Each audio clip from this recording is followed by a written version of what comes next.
Mga kapuso, ngayong nag-uulan pa rin, doblehin nyo po ang pag-iingat ninyo, lalo na kung kayo ay nagmamaneho. Madulas kasi ang mga kalsada, kaya mas takaw disgrasya. Gaya ng nahuli cam na aksidente ito, panuorin nyo po itong pagbabalik ni Ian Cruz.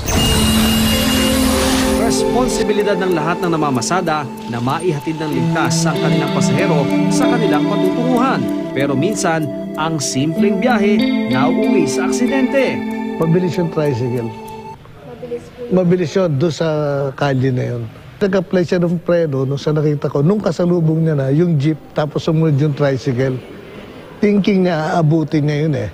Ang gulong lang ng motorsiklo ang huminto habang ang gulong ng sidecar ay umusad pa rin. Ang may preno lang sa kanya, the motorcycle itself.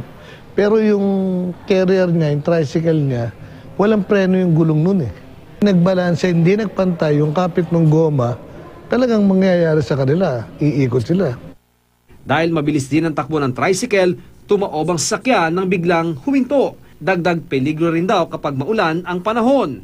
Kaka-contribute yung dulas ng kalye. Pagkakamali niya rin yung preno niya eh. Binigla niya yung likuran.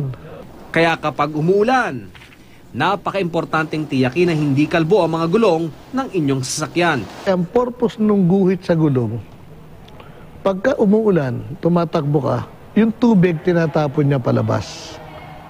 Para yung goma nakakapit dun sa semento. Kapag pudpud na ang mga guhit na ito, hindi na nasasalag ang tubig kaya mas nadudula sa basang kalye ang mga sasakyan. Payo ng mga eksperto, ugaling i-check ang thread o linya ng inyong mga gulong. Gumamit ng palito ng posporo.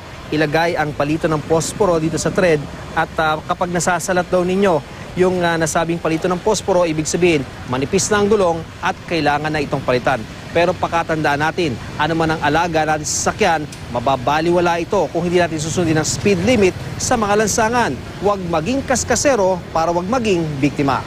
Ian Cruz, Nakatutok, 24 Oras.